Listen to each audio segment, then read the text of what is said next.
I am Paula, 32 years old, and I have always been the family disappointment according to my mother. At our annual family BBQ last summer, while everyone was laughing and eating, my mom looked me dead in the eye and said, "If you disappeared tomorrow, no one would even notice." The table fell silent before erupting in uncomfortable laughter. Everyone joined in except me. I quietly raised my hot dog, smiled, and whispered, "Challenge accepted." That night I vanished without a trace. Where are you watching from today? If you have ever felt invisible in your own family, hit that like button and subscribe, because what happened when I returned a year later shocked everyone. Growing up in the Matthews household meant living in the shadow of perfection that I could never quite reach. From my earliest memories, I felt the constant weight of comparison to my younger sister Amanda. 3 years, my junior Amanda was everything. I was not in my mother's eyes, graceful, obedient, and eager to please. She had golden blonde hair that curled perfectly without effort, while I inherited my father's unruly brown waves that never seemed to behave, no matter how much time I spent taming them. "Paula, why can you not sit properly like your sister Paula? Look at how neat Amanda keeps her room." Paula. Amanda already knows what she wants to be when she grows up. "Why are you still floating around with no direction?" These comments formed the soundtrack of my childhood, each one a small cut that never quite healed before the next one came. My mother, Judith Matthews, built her identity around being the perfect suburban housewife with the perfect family. A former beauty pageant contestant who married young, she channeled all her ambitions into micromanaging our lives. Her smile could switch from warm to frigid in seconds if something threatened her carefully constructed image. Her specialty was the backhanded compliment delivered with just enough sweetness that complaining would make me seem oversensitive. "That outfit is so brave, Paula. I could never wear something so unique. Your new haircut is interesting. It really draws attention away from your problem areas. That art degree is cute. At least you will have a hobby while you find a real career." My father, Robert, was physically present but emotionally absent throughout my childhood. A successful accountant who retreated behind his newspaper or into his study whenever conflict arose, he had mastered the art of neutrality to maintain peace.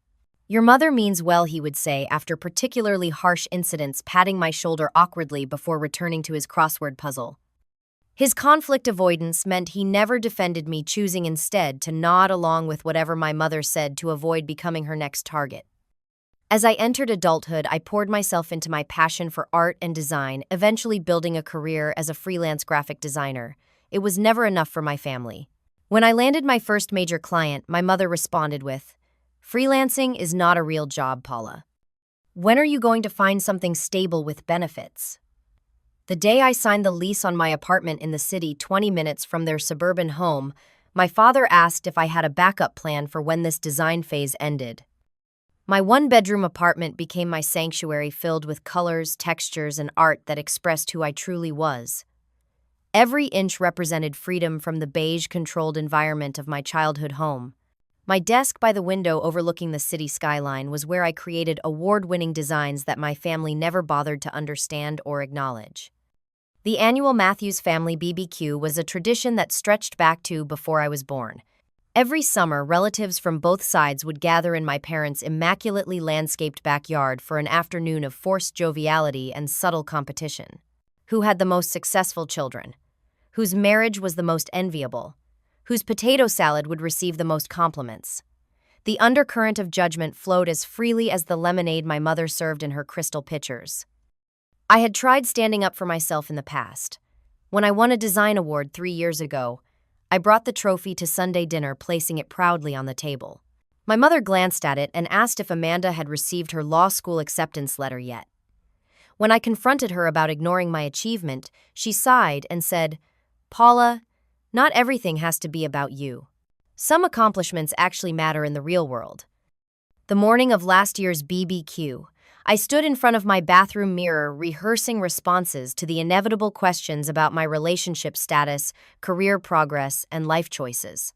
At 32, I was single by choice, focusing on building my business rather than finding a partner to validate my existence. This was incomprehensible to my family, who viewed marriage as the ultimate female accomplishment. Just get through today, I told my reflection as I applied minimal makeup. Smile, nod, eat some food, and leave early. You know the drill. Part of me always hoped that this time would be different. Maybe this would be the day my mother would see me. Really see me and be proud of the woman I had become despite her constant criticism. That tiny flame of hope, though, repeatedly extinguished, somehow always reignited before family gatherings. I chose my outfit carefully. A blue sundress that complemented my eyes, professional, but not stuffy attractive, but not attention-seeking. The kind of outfit that could not possibly attract criticism. I was wrong, of course. There was always something to criticize if my mother looked hard enough, and she always looked very, very hard when it came to me.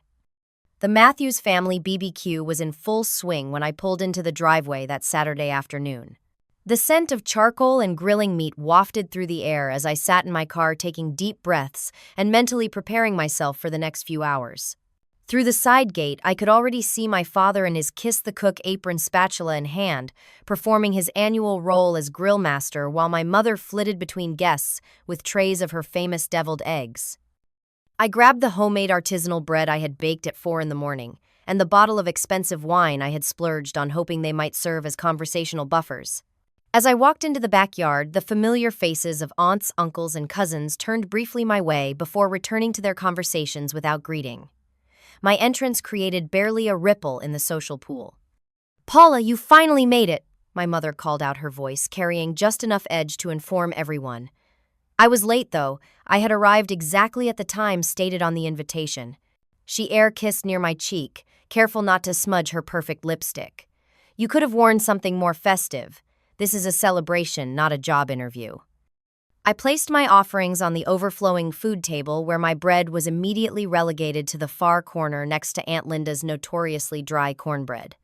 My wine disappeared into the kitchen without comment. "Paula, I was wondering when you would show up," said Aunt Susan, the only relative who seemed genuinely pleased to see me. Her warm hug felt like the first real human contact I had received in weeks.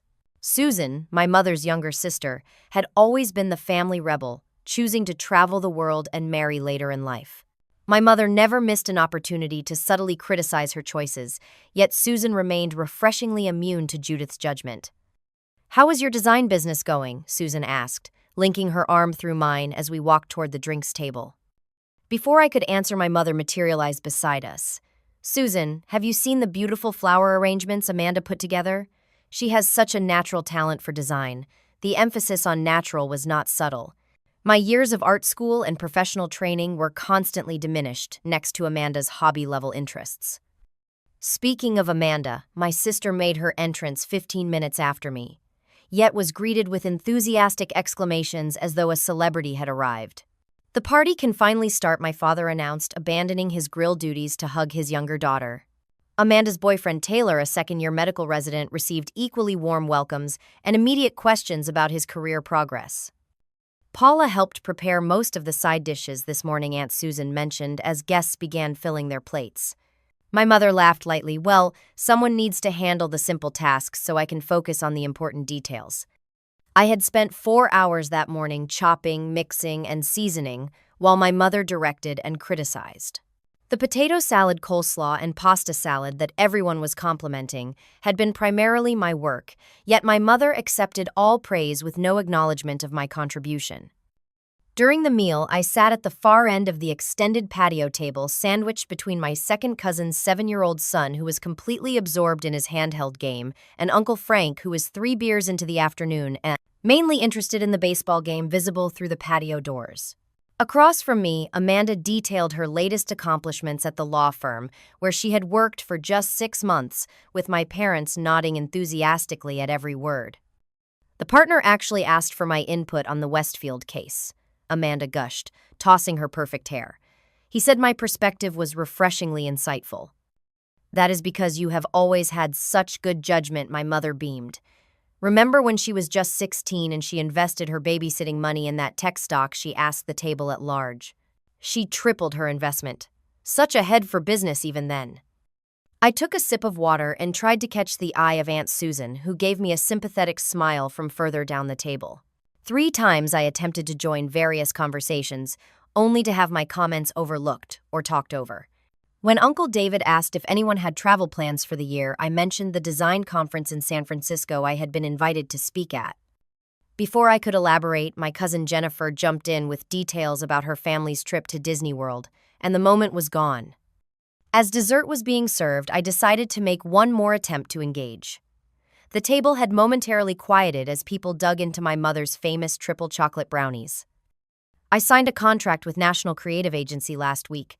I said, my voice sounding unusually loud in the lull. They want me to lead the rebranding for that new eco-friendly hotel chain that is expanding nationwide. A few heads turned my way with polite but blank expressions. "That is nice, dear," my mother said dismissively. "Amanda, tell everyone about Taylor's promotion." Actually, I persisted, it is a pretty big deal in the design world. The contract is worth 6 figures, and my work will be featured across the country. My mother set down her brownie and looked at me with that familiar expression of barely concealed irritation, the one that said I was being difficult by not fading into the background, as expected. "Paula, not everything is a competition," she said with a tight smile. "We are trying to enjoy a family gathering." "I am not competing," I replied, struggling to keep my voice even. "I am just sharing good news about my career." "Your little drawings are a hobby, dear. We are talking about real career milestones," she said, gesturing toward Amanda and Taylor. The table had grown uncomfortably quiet. Even Amanda looked slightly embarrassed by our mother's bluntness.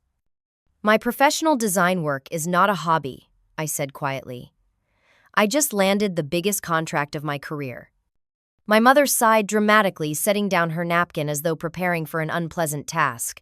She looked directly at me, her eyes cold despite the warm summer air around us.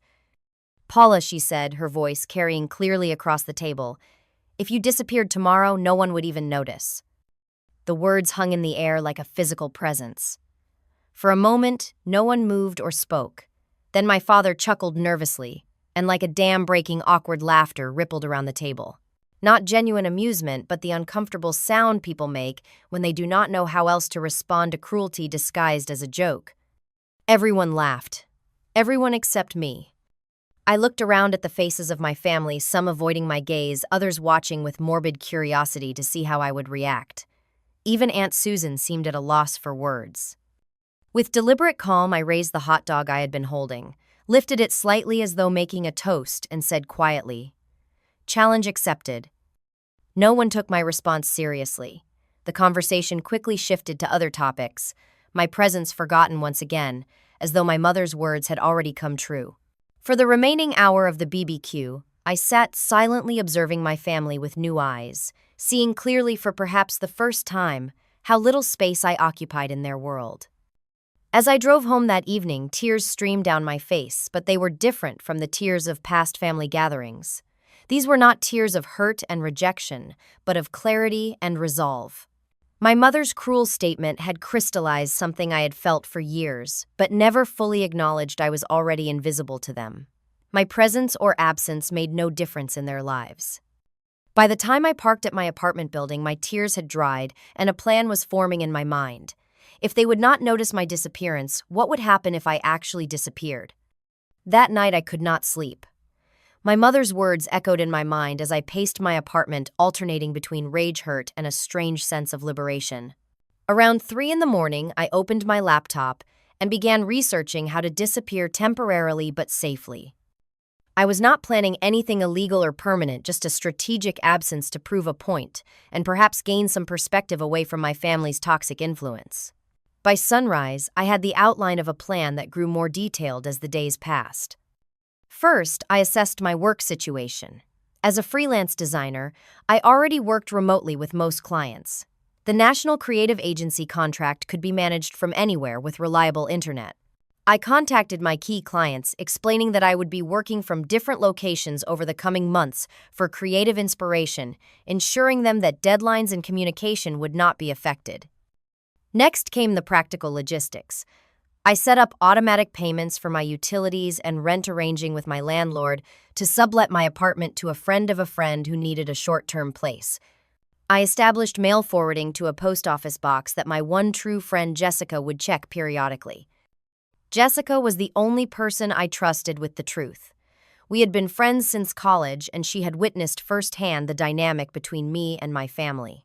When I explained my plan over coffee in her kitchen away from any familiar ears, she initially tried to talk me out of it.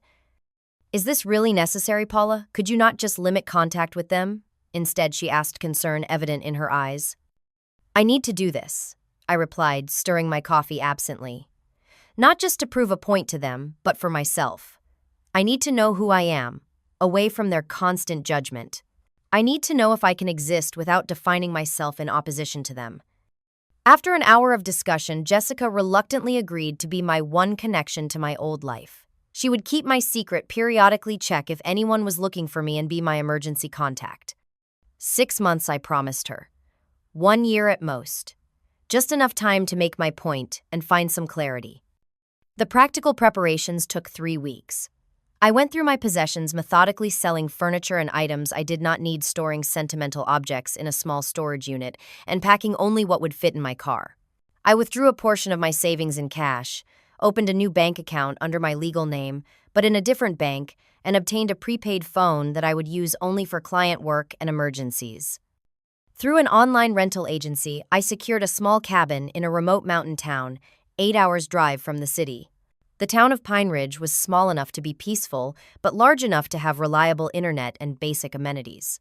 The cabin's owner was happy to have a long-term renter who would pay reliably and take care of the property. I did not leave a note. No dramatic goodbye or explanation. That would defeat the purpose of the experiment. Would they notice my absence on their own? How long would it take? Who would be the first to realize I was gone?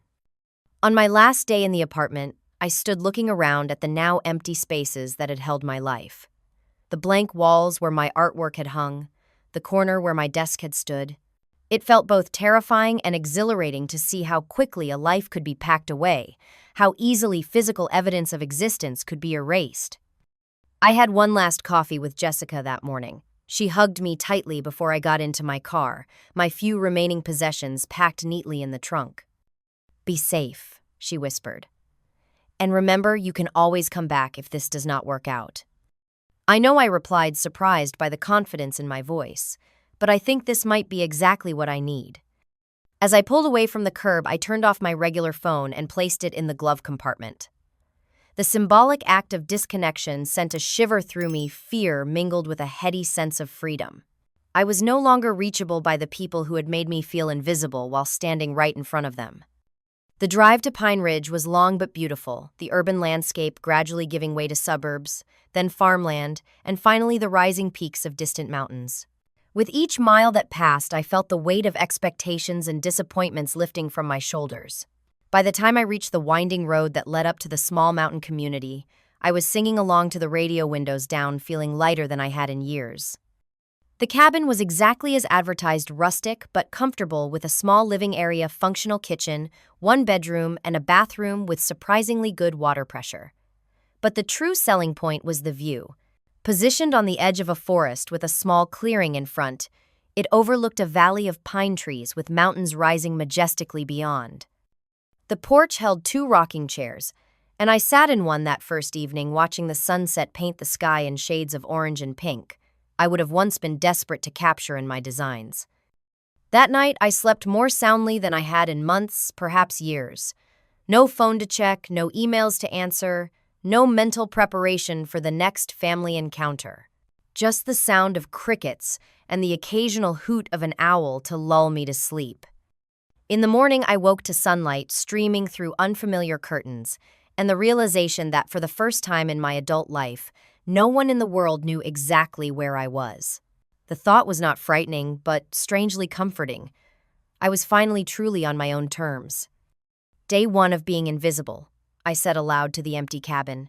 "Let us see if anyone notices I am gone." The first week in Pine Ridge passed in a blur of practical adjustments. I established my workspace at the small dining table overlooking the valley, set up my laptop and portable drawing tablet, and created a schedule that balanced client work with exploration of my new surroundings. I introduced myself to locals as Paige, not a complete fabrication, but my middle name that I had never used. I explained that I was a digital nomad working remotely while seeking creative inspiration in the mountains.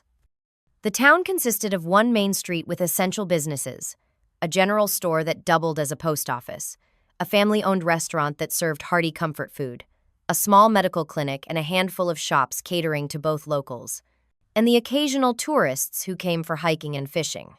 The nearest major town was 45 minutes away, where I would go periodically for more substantial supplies. By the second week, I had established a morning routine coffee on the porch, watching the sunrise, a short hike, before settling into work lunch at the small table outside. If weather permitted, then more focused work until evening. The rhythm of days unmarked by family drama or external expectations was healing in ways I had not anticipated. My first interaction with a local beyond basic transactions came when I visited the town's small library to find reading material. The librarian, a woman in her 60s named Martha, noticed me browsing the art section. "Are you an artist?" she asked, genuinely interested in a way my family never had been. "A graphic designer," I replied. "But I love traditional art forms too." That simple exchange led to Martha introducing me to the local Arts Council, a small but passionate group that met weekly at the community center. Before I knew it, I had volunteered to help design posters for their summer festival and joined their Thursday evening drawing sessions. "You have quite an eye," Paige said. Frank, a retired art teacher who led the drawing group. "Your sense of composition is remarkable." His simple compliment nearly brought me to tears. How strange to receive genuine appreciation for a skill my family had dismissed as a little hobby for decades. As promised, I checked in with Jessica once a week, using the prepaid phone from a different location each time for my own peace of mind. "Has anyone noticed I am gone?" I asked during our third call, trying to sound casual, though the answer mattered more than I wanted to admit. Jessica's hesitation told me everything before she spoke. "Your landlord called your mother when your mail started piling up before the forwarding kicked in. She told him you were probably on some impulsive trip and not to worry about it." "Did she call me? Try to reach me?" I pressed. Another pause. "Not that I know of, Paula. I ran into your father at the grocery store yesterday. He did not mention you at all." The confirmation of my invisibility stung, despite being exactly what I had expected. Yet strangely, it also reinforced my resolve. I was conducting an experiment, and the results, while painful, were confirming my hypothesis. As weeks turned into months, my life in Pine Ridge developed a depth and authenticity I had never experienced before. I befriended Maria, the owner of the local coffee shop, who invited me to her family dinners when she learned I was alone in town. I joined a hiking group that explored trails every Saturday, learning about local flora and fauna from lifetime residents who generously shared their knowledge.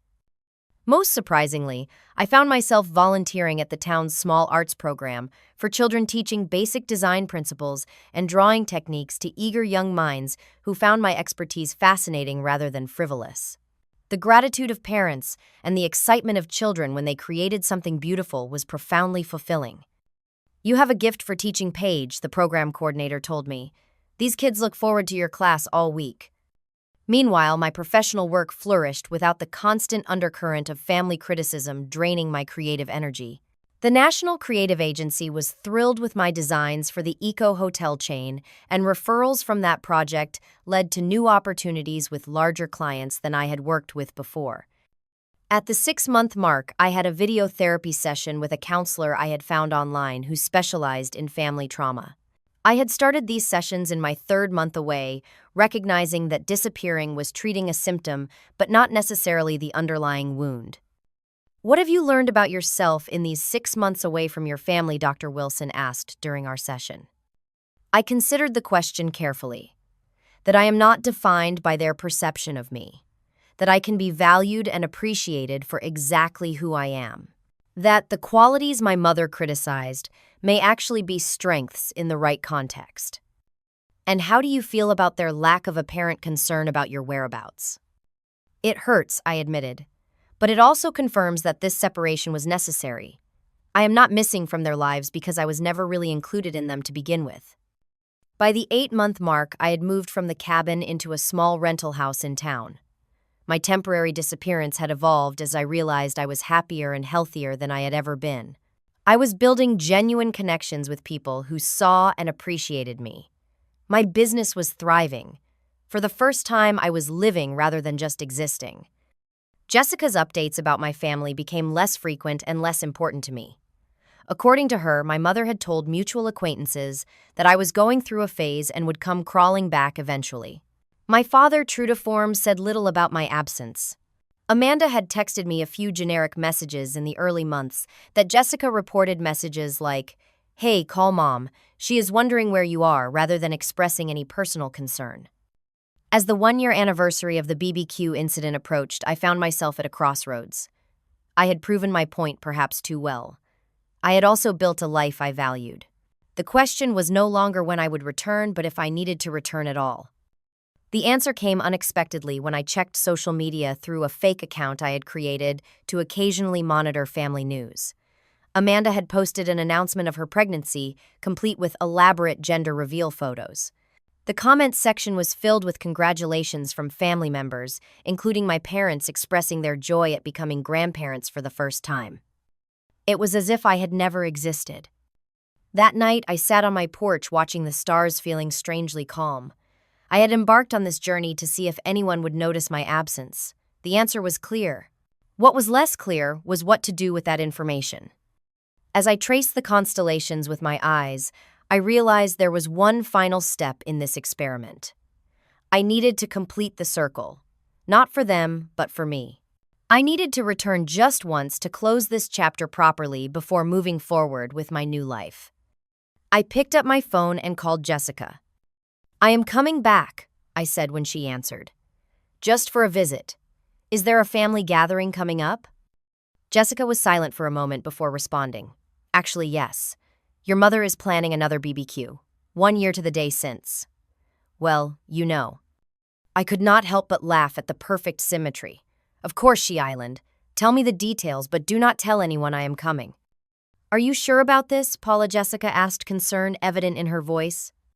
"Absolutely," I replied, surprising myself with how much I meant it. "It is time to finish what began that day. But this time, I will be returning on my terms." Over the next 2 weeks, Jessica became my eyes and ears into the world I had left behind. Her reports confirmed what I had already suspected.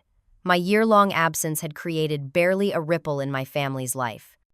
"Your mother tells everyone you are finding yourself," Jessica explained during one of our calls. "She rolls her eyes when she says it, like you are on some ridiculous spiritual journey that she finds amusing." "Has anyone actually tried to find me?" I asked, already knowing the answer. "Not really," Jessica admitted reluctantly. "Your sister asked me once if I had heard from you. When I was vague, she just shrugged and started talking about her pregnancy." The most revealing information came when Jessica attended a holiday gathering at my parents' house 4 months into my disappearance, an invitation extended only because her mother was my mother's college roommate. "It was surreal, Paula," she told me afterward. "They celebrated Thanksgiving like nothing was missing. Your mother had replaced the family photo that included you with a new one of just her, your father, Amanda, and Taylor. When your Aunt Susan asked about you, your mother changed the subject so quickly it gave me whiplash." Each confirmation of my expendability in my family's eyes brought a complex mix of emotions. There was pain, certainly a deep ache that the people who should have loved me most barely noticed my absence. But there was also a strange validation. I had not been imagining the dynamic all these years. My invisibility had been real, and now I had irrefutable proof. "Your father did ask me once, very quietly, while your mother was in the kitchen, if I knew if you were okay." Jessica offered, perhaps trying to soften the blow. "He seemed genuinely relieved when I assured him you were. But he never asked where you were or suggested trying to contact you." As the anniversary of my disappearance approached, I found myself increasingly curious about how the family narrative about me had evolved. I created a fake social media account to observe from a distance, careful, to make it look legitimate with a history of posts and a small network of connections. What I found was both exactly what I expected and somehow still shocking. My mother had maintained her carefully curated image of family perfection, simply adjusting the frame to exclude me. Recent posts showed celebration of Amanda's law firm promotion, her pregnancy announcement, holiday gatherings, and weekend brunches. I had been edited out of the family story so seamlessly it was as if I had never been part of it. The pregnancy announcement hit hardest. Not because I begrudged Amanda her happiness, but because of the comments. My mother wrote, "So excited to become a grandmother for the first time. This will be the first grandchild in our family, such a blessing." First grandchild. As if any children I might have had would not have counted. As if I did not count as her child. Aunt Susan had commented wonderful news. But has anyone heard from Paula recently? The question received no public response. The final piece that cemented my decision to return was a post about the upcoming anniversary BBQ. My mother described it as our annual family tradition with a photo from the previous year that had been carefully cropped to remove me from the edge of the frame. The date was exactly 1 year from the day she had said those fateful words that changed the course of my life. The symmetry was too perfect to ignore. If I was going to close this chapter, it had to be there on that day in that place. "Are you sure about this?" Jessica asked when I called to finalize my plans. "You have built something good in Pine Ridge. These people do not deserve to have any power over you anymore." "This is not about giving them power," I explained, surprised by the calm certainty in my voice. "This is about taking mine back completely.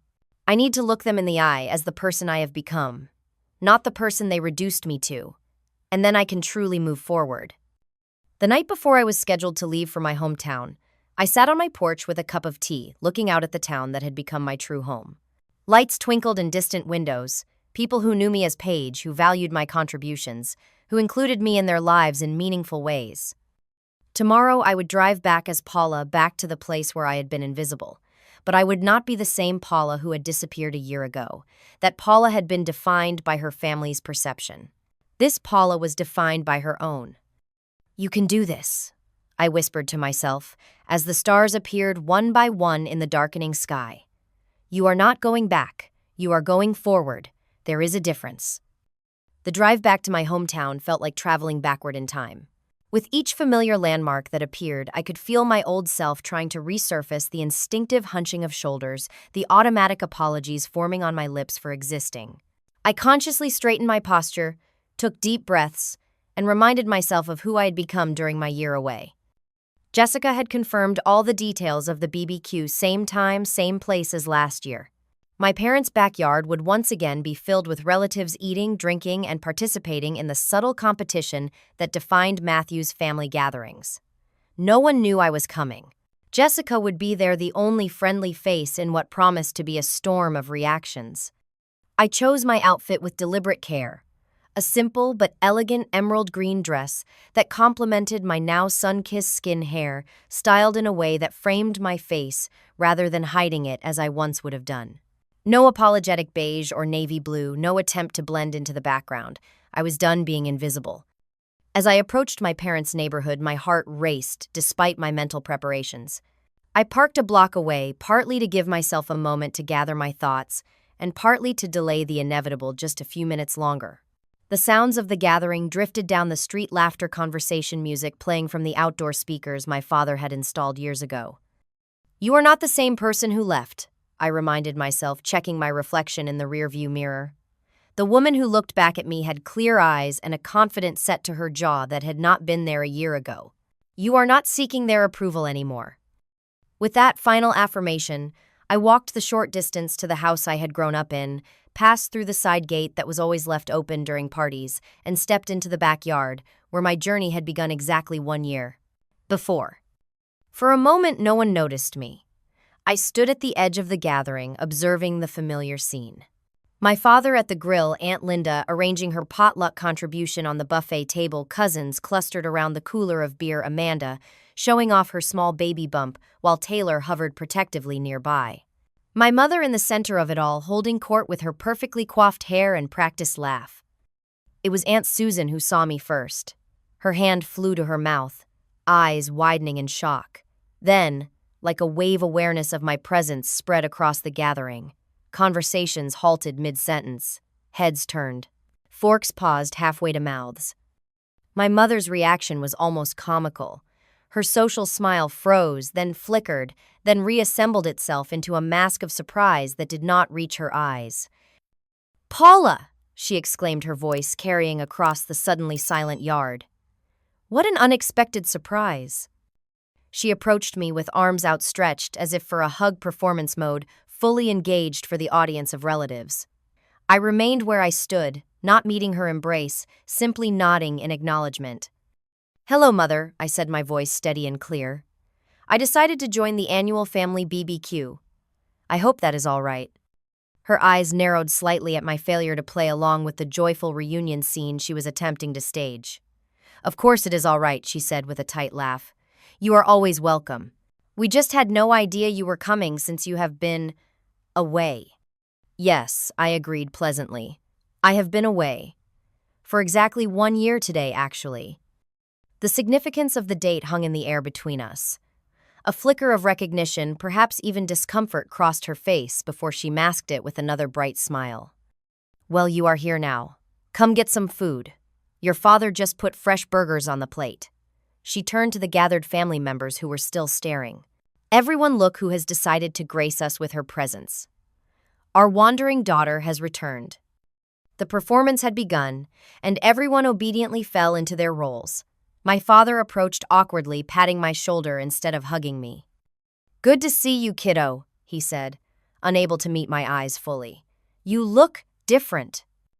"I am different, Dad," I replied simply. Amanda pushed through the small crowd that had gathered, her expression a mix of curiosity and something that looked almost like resentment. "Paula, oh my God, where have you been?" she gushed, hugging me briefly. "We have been so worried. I tried texting you like 1,000,000 times." The 3 text messages she had sent over 12 months hardly constituted 1,000,000 times, but I simply smiled.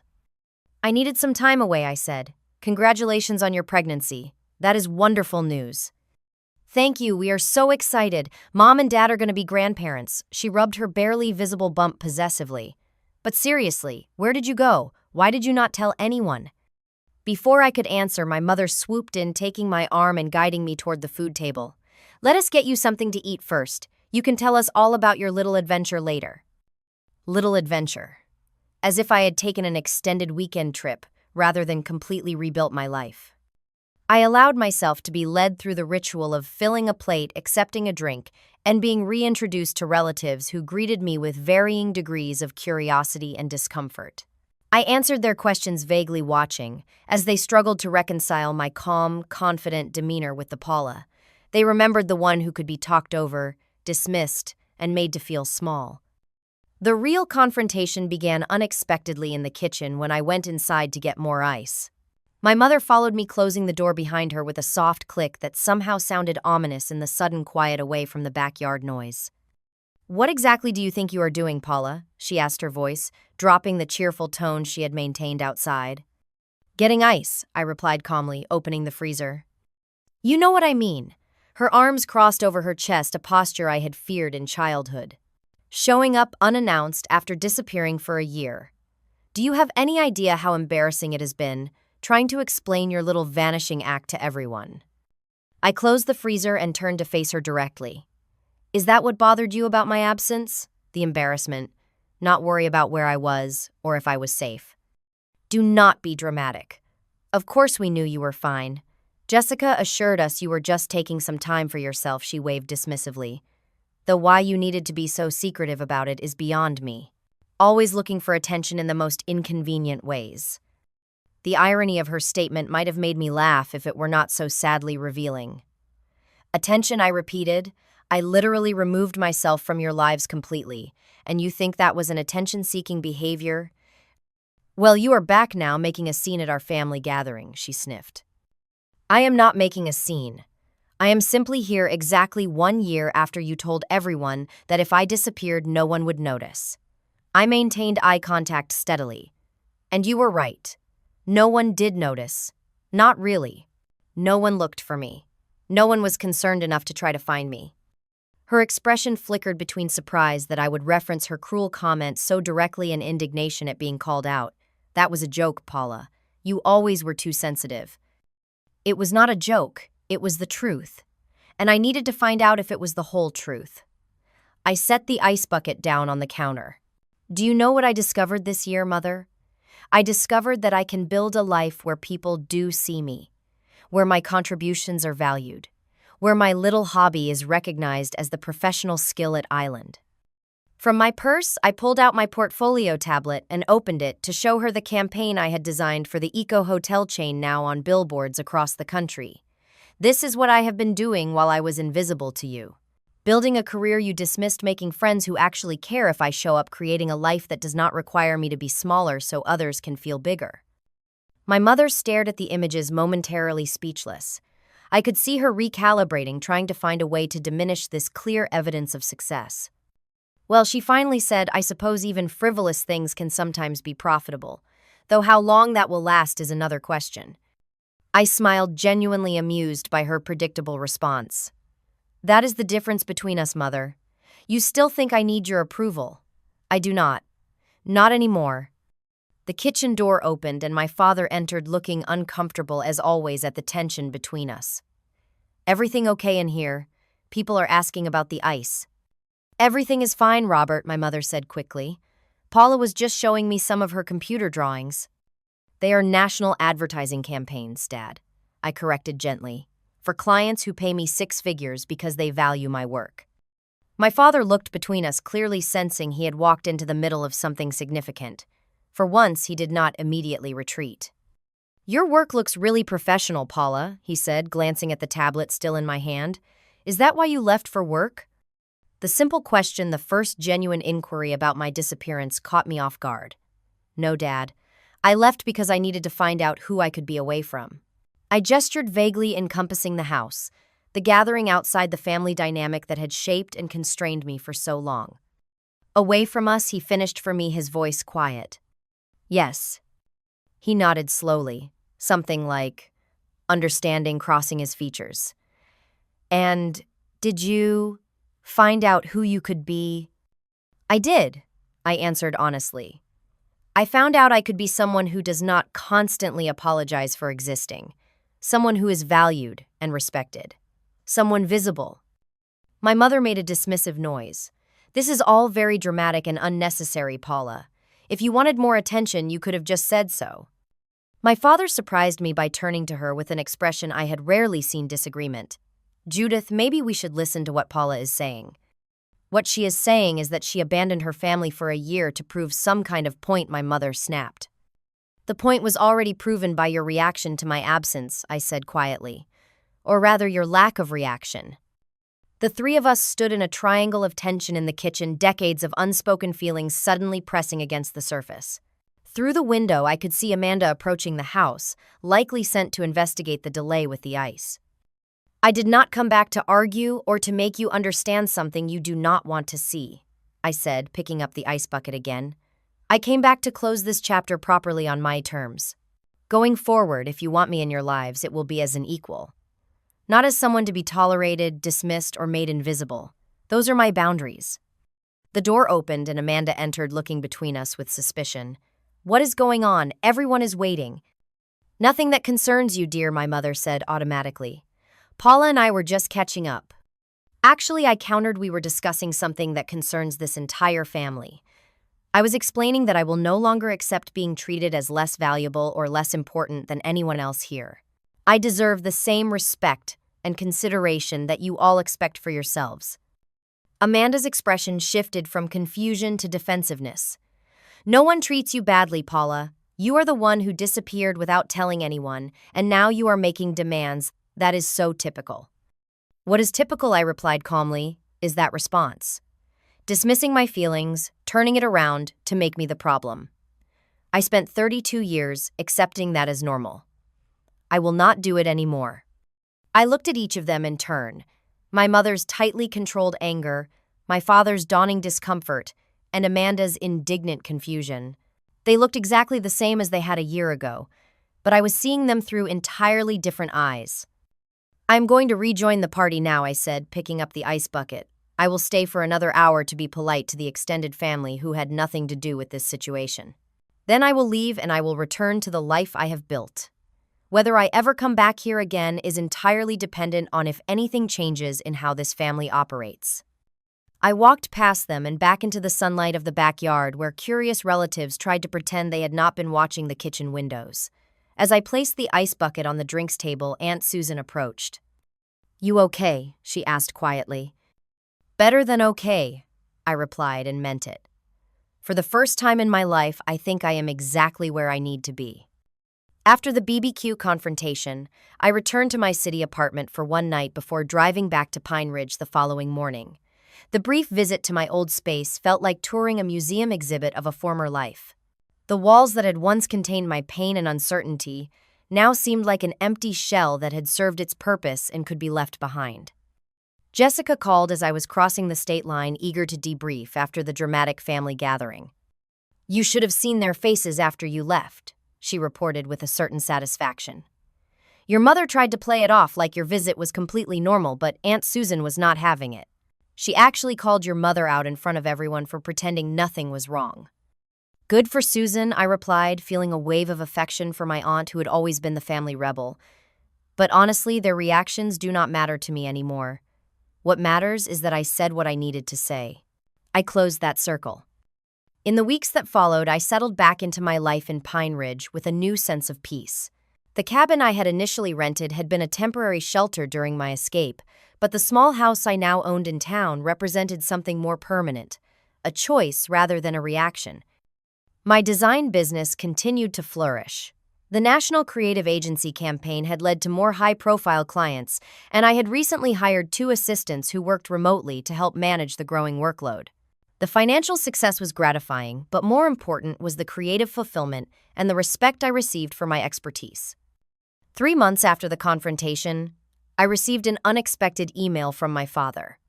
The subject line simply read, "Thinking of you." "Paula," it began, "I have been reflecting on our conversation at the BBQ and on the past year. I realize I have failed you as a father by not seeing how unhappy you were, by not standing up for you when your mother was unfair, and by taking the path of least resistance rather than doing what was right. I do not expect forgiveness, but I wanted you to know that I see the truth in what you said. If you are willing, I would like to try to have some kind of relationship with you on your terms. Your dad." The email brought tears to my eyes, not of sadness, but of cautious hope. I responded with an invitation to visit Pine Ridge for a weekend neutral territory where we could begin to build something new without the weight of the past pressing down on us. His visit a month later was awkward but genuine. He marveled at the town, met my friends, saw my work studio, and for perhaps the first time made an effort to understand my world, rather than expecting me to fit into his. "You have built something remarkable here," he said as we walked by the lake on his final evening. "I am proud of you, Paula. I should have said that a long time ago." We established a new pattern after that visit. Regular phone calls, occasional visits, either in Pine Ridge or meeting halfway for lunch. A careful growing connection based on mutual respect rather than obligation. My mother was a different story.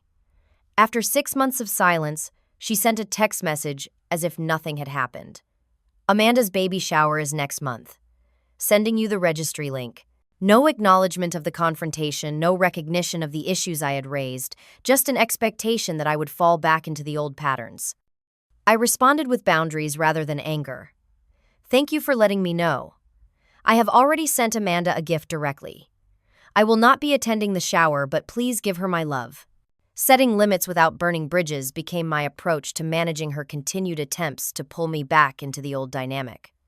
Surprisingly, it was Amanda who made the next move toward reconciliation. After her son was born, she called me directly. "I've been thinking a lot about what you said," she admitted, the sound of her newborn fussing in the background, "about how this family operates. Having Benjamin has made me think about how I want to raise him, what kind of mother I want to be. I do not want him to ever feel invisible." That conversation opened a door to a different kind of relationship with my sister. Not immediately close, but honest in a way we had never been before. She began to see how our mother had pitted us against each other, how the constant comparison had damaged both of us in different ways. "I always thought you were so lucky," she confessed during one of our video calls. "You seemed so independent, so unbothered by what everyone thought.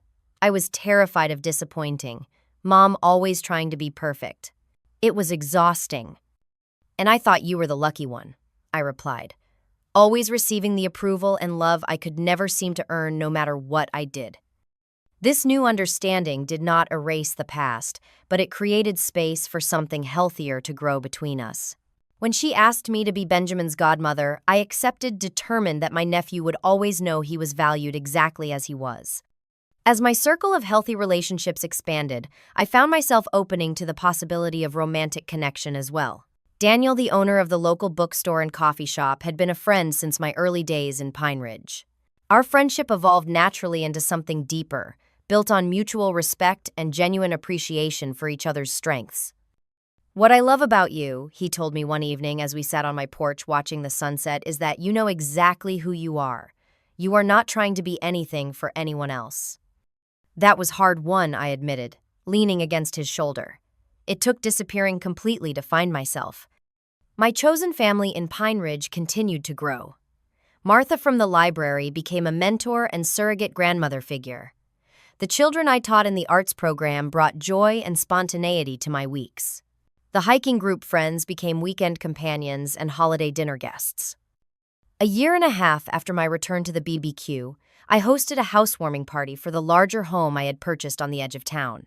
As I looked around at the gathering of people who truly saw me, who valued my presence in their lives, I felt a profound sense of gratitude for the painful journey that had led me here. My mother's cruel words at that BBQ had been both a wound and a gift. If you disappeared tomorrow, no one would even notice. She had been right about my place in that family system, but completely wrong about my worth and my capacity to create a life filled with meaningful connections. I maintain limited contact with my mother now, careful boundaries that protect my hard-won peace. My relationship with my father continues to heal one honest conversation at a time. Amanda and I are building a new kind of sisterhood based on mutual support rather than competition. These relationships will never be perfect, but they are now authentic. The most important relationship I have healed, though, is the one with myself. I no longer shrink to make others comfortable. I no longer apologize for my successes or my struggles. I no longer measure my worth through others' perceptions. Sometimes being invisible to those who cannot truly see you is the greatest gift. It forces you to find those who can, to build connections based on genuine appreciation rather than obligation or habit. It teaches you that belonging is not about fitting yourself into spaces too small for your spirit, but about finding and creating spaces where you can expand fully into who you are meant to be. If you have ever felt invisible in your own family, know that you are not alone. Your worth is not determined by those who cannot see your light. Sometimes the most courageous thing you can do is to walk away from people who make you feel small, even temporarily, to discover just how big your life can actually be. Have you ever had to distance yourself from family to find your true worth? Share your story in the comments below. If this resonated with you, please like and subscribe to hear more stories of finding strength through difficult family dynamics. And remember, sometimes the family that truly matters is the one you build, not just the one you were born into. Thank you for listening to my journey, and I wish you the courage to be visible in all the ways that matter.